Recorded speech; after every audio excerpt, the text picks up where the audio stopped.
तो without wasting time आज का वीडियो शुरू करते हैं। तो आज हम बात करने वाले एक ऐसी कंपनी के बारे में जिसने केवल पिछले 3 सालों में 1 लाख को ऑलमोस्ट 6 लाख बना के दिया है। आप यहाँ पे देखेंगे कि यहाँ पे भले ही 5 साल दिखा रहा है, लेकिन आप यहाँ पे देखिए कि कंपनी को लिस्ट हुए केवल 3 ही साल हुए हैं और उन केवल 3 सालों में ही कंपनी ने 1 लाख को 6 लाख बना के दे दिया है। आप कहेंगे हमारे पास 1 लाख तो है नहीं। अरे अगर 1 लाख नहीं है, कम से कम 10,000 तो होगा। अगर वो भी इस कंपनी में लगा दिए होते आप तो वो भी ऑलमोस्ट 60,000 बन जाता। तो ज़्यादा सस्पेंस ना बढ़ाते हुए कंपनी का नाम देख लेते हैं। तो कंपनी का नाम बेसिकली हिंदुस्तान फूड्स लिमिटेड है। हम करेंगे इस स्टॉक का पूरा फंडामेंटल एंड टेक्निकल एनालिसिस। तो चलिए फंडामेंटल पार्ट से शुरू करते हैं। तो ये कंपनी बेसिकली एक कॉन्ट्रैक्ट मैन्युफैक्चरिंग कंपनी है जो बेसिकली FMCG प्रोडक्ट्स की मैन्युफैक्चरिंग करती है। अगर हम इस कंपनी के कुछ मेन क्लाइंट की बात करें तो HUL यानी कि हिंदुस्तान यूनिलीवर लिमिटेड, रिलायंस, जी हाँ रिलायंस भी इस कंपनी के कुछ बड़े क्लाइंट में से हैं। तो चलिए कंपनी के नंबर्स क्यों चलते हैं। तो कंपनी का मार्केट कैप बेसिकली 5,000 करोड़ का है, यानी कि यह कंपनी अभी भी काफ़ी छोटी कंपनी है। तो यहाँ पे 5 जैसी ग्रोथ आ सकती है। वहीं इस स्टॉक का पी देखें तो 103 का है। अगर हम इसको इनके इंडस्ट्री पी से कंपेयर करें तो इस इंडस्ट्री का पी 41 का है, यानी कि इस कंपनी को काफ़ी हाई वैल्यूएशंस मिल रखी हैं। यानी कि बाजार भी जानता है कि इस कंपनी में 5 जैसी ग्रोथ आ सकती है और भी काफ़ी तेज ग्रोथ आ सकती है। वहीं इनका ROC एंड ROE देखें तो 17 एंड 16%, यानी कि कंपनी अपने पैसों पर काफ़ी बेहतरीन रिटर्न जनरेट कर पा रही है, जो हमारे और आपके लिए दोनों के लिए एक पॉजिटिव साइन है। वहीं डेप्ट देखें तो कंपनी के ऊपर काफ़ी ज़्यादा डेप्ट है। इनका डेट टू इक्विटी रेशियो 1.15 का है, जो एक डेंजरस साइन हो जाता है। एंड कैश देखें तो कंपनी के पास 43 करोड़ का कैश भी मौजूद है। वहीं अगर हम इस स्टॉक का 3 साल का मीडियन पी देखें तो वो 89 के आसपास है एंड करंट पी 100 के आसपास है, जिसके हिसाब से ये स्टॉक थोड़ा महंगा है। वहीं अगर हम इस स्टॉक का पी इंडस्ट्री के दूसरे प्लेयर से कंपेयर करके देखें तो इस स्टॉक को वरुण बेवरेजेस से भी ज़्यादा पी मिल रखा है। यानी कि बाजार सोच रहा है कि इस कंपनी में काफ़ी हाई ग्रोथ आ सकती है, लेकिन अगर वैसी ग्रोथ नहीं आती है तो बाजार इस कंपनी को पनिश भी कर सकता है और यहाँ से पी काफ़ी डाउन भी हो सकता है। वहीं इस कंपनी का मार्केट कैप देखें तो इस कंपनी का मार्केट कैप इंडस्ट्री में सबसे कम है। इसका मतलब क्या है? इसका मतलब बाजार भी जान रहा है कि इस कंपनी में आगे जाके ग्रोथ की अपॉर्चुनिटी काफ़ी बढ़ जाती है, इसीलिए बाजार इस कंपनी को हाई वैल्यूएशन देकर चल रहा है। वहीं इस कंपनी की ईयर ऑन ईयर बेसिस पे प्रॉफिट ग्रोथ देखें तो वो 47% की है, जो कि काफ़ी शानदार ग्रोथ हो जाएगी। And year on year basis पे सेल्स ग्रोथ देखें तो वो भी 30% की है, जो कि काफ़ी बेहतरीन नंबर्स हैं। एंड अगर हम देखें इनका ROCE, जी हाँ इनका ROCE काफ़ी शानदार है। केवल वरुण बेवरेजेस के बाद इनका ROCE सबसे अच्छा है, जो काफ़ी पॉजिटिव साइन हो जाएगा। क्वार्टरली रिजल्ट्स में इस कंपनी की सेल्स में थोड़ा मोड़ा इंक्रीज देखने को मिला है, जो एक पॉजिटिव साइन है। वहीं इनके ऑपरेटिंग प्रॉफिट मार्जिन भी 5% से बढ़कर 6% हो गए हैं, जो अगेन एक पॉजिटिव साइन है। वहीं इनका नेट प्रॉफिट भी 12 करोड़ से बढ़कर 15 करोड़ हो गया है, जो काफ़ी अच्छी बात हो जाएगी। वहीं केवल 4 सालों में इस कंपनी की सेल्स ऑलमोस्ट 4 गुना हो गई हैं, जो काफ़ी बेहतरीन ग्रोथ हो जाएगी। एंड इनके ऑपरेटिंग प्रॉफिट मार्जिन भी 7 से 6% के आसपास स्टेबल है। वहीं सेल्स की तरह इनका प्रॉफिट भी 4 सालों में ऑलमोस्ट 4 गुना हो गया है। यानी कि आप क्या देख रहे हैं कि इस कंपनी में काफ़ी फास्ट ग्रोथ आ रही है, जो काफ़ी अच्छी बात हो जाएगी अगर आप एक छोटी कंपनी ढूंढ रहे थे तो।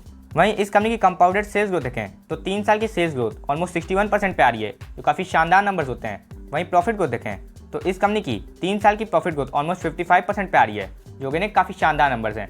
यानी कि आपको क्या पता चल रहा है, ये कंपनी ऑलमोस्ट 50% CAGR की रेट से ग्रो कर रही है, जो काफ़ी शानदार ग्रोथ होती है। वहीं इस कंपनी का स्टॉक प्राइस CAGR देखें तो इस कंपनी का 10 साल का स्टॉक प्राइस CAGR 83% का है। यानी कि 10 साल पहले अगर आप इस कंपनी में इन्वेस्ट कर देते तो वो पैसा हर साल 83% की रेट से ग्रो करता, जो काफ़ी पॉजिटिव साइन है। वहीं इनका रिटर्न ऑन इक्विटी देखें तो वो भी 17% के आसपास स्टेबल है, जो कि हेल्दी नंबर्स में आ जाएंगे। वहीं इस कंपनी की बैलेंस शीट देखें तो आप क्या देखेंगे कि इस कंपनी के रिजर्व्स इनकी बोरोइंग से कम है, जो काफ़ी निगेटिव साइन हो जाएगा, जो कि स्वाभाविक भी है, क्योंकि अगर किसी छोटी कंपनी को काफ़ी तेज़ी से ग्रो होना है तो उसको उसके लिए डेप्ट लेना जरूरी हो जाएगा। लेकिन अगर आप इस कंपनी में इन्वेस्ट करते हैं तो आपको एक बात का जरूर ध्यान रखना चाहिए कि क्या कंपनी का डेप्ट ऐसे ही लगातार इंक्रीज हो रहा है। अगर ऐसे ही इस कंपनी का डेप्ट काफ़ी तेज़ी से इंक्रीज हो रहा है तो आपको इस कंपनी में इन्वेस्ट नहीं करना चाहिए। वहीं इस कंपनी के डेप्टर्स डे देखें तो केवल 13 डेज हैं, यानी कि कंपनी को अपने डेप्टर से 13 डेज में ही पैसा मिल जाता है, जो काफ़ी अच्छी बात हो जाएगी। एंड कैश कन्वर्जन साइकिल भी देखें तो भी 6 डेज है, जो कि काफ़ी पॉजिटिव साइन है। वहीं इस कंपनी का शेयर होल्डिंग पैटर्न देखें तो आप क्या देखेंगे कि प्रमोटर्स अपनी कंपनी में खुद हिस्सेदारी बढ़ा रहे हैं, जो काफ़ी पॉजिटिव साइन है। जहां दिसंबर 2019 में उनकी होल्डिंग्स 62% के आसपास थी, वो इस समय बढ़ के ऑलमोस्ट 65% के आसपास आ गई हैं। लेकिन आप क्या देखेंगे कि FIIs इस स्टॉक में लगातार अपनी होल्डिंग को कम कर रहे हैं।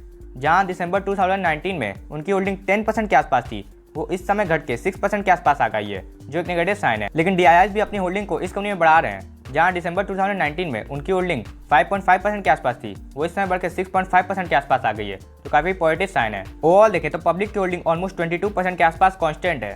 तो ओवरऑल हमें इस कंपनी के फंडामेंटल से क्या पता चल रहा है? हमें इस कंपनी के फंडामेंटल से यही पता चल रहा है कि इस कंपनी के फंडामेंटल्स काफ़ी अच्छे हैं, बस इस कंपनी का डेप्ट भी काफ़ी ज़्यादा है। तो अगर आप इस कंपनी में इन्वेस्ट करते हैं तो आपको इस कंपनी के डेप्ट पर रेगुलरली नज़र रखनी होगी एंड आप इस कंपनी की अपने पोर्टफोलियो में मैक्सिमम एलोकेशन 3% की दे सकते हैं। तो चलिए कंपनी के टेक्निकल पार्ट को चलते हैं। तो ये स्टॉक इस समय 450 के लेवल के आसपास ट्रेड कर रहा है। अगर हम देखें तो इस स्टॉक का मेजर डिमांड जोन कहाँ आ रहा है, तो सिंपली 410 के लेवल के आसपास आ रहा है। आप यहाँ पे देखिए कि ये स्टॉक यहाँ पे बहुत देर कंसोलिडेट किया था एंड जब फाइनली यहाँ से ऊपर बढ़ा तो देखिए कितना ऊपर आ गया। तो इसीलिए अगर आपको स्टॉक 410 के लेवल के आसपास मिल जाए तो आप इस स्टॉक में थोड़ी बहुत इन्वेस्टमेंट करने के बारे में सोच सकते हैं। वहीं अगर आप छोटी कंपनी में इन्वेस्ट कर रहे हैं तो आपको उनका वॉल्यूम चार्ट जरूर देखना चाहिए कि क्या ज़्यादा बाइंग आ रही है कि ज़्यादा सेलिंग आ रही है। अगर ज़्यादा सेलिंग आती है तो वो एक कॉशियस पॉइंट हो जाएगा। तो अगर हम यहाँ पे देखें तो आप क्या देखेंगे कि सेलिंग के समय कम वॉल्यूम आ रही है एंड बाइंग के समय ज़्यादा वॉल्यूम आ रही है, यानी कि इस कंपनी में बायर ज़्यादा एक्टिव है एज कम्पेयर टू सेलर्स, जो एक पॉजिटिव साइन है। वहीं इस स्टॉक का RSI इस समय 23 पे है, यानी कि ये स्टॉक अपने ओवरसोल्ड जोन में एंटर कर चुका है। आप यहाँ पे देखिए जब 5 में यहाँ पे ओवरसोल्ड जोन में आया था तो देखिए बार बार अपसाइड देखने को मिलता था, यहाँ पे आया फिर अपसाइड देखने को मिला, यहाँ पे आया था फिर अपसाइड देखने को मिला।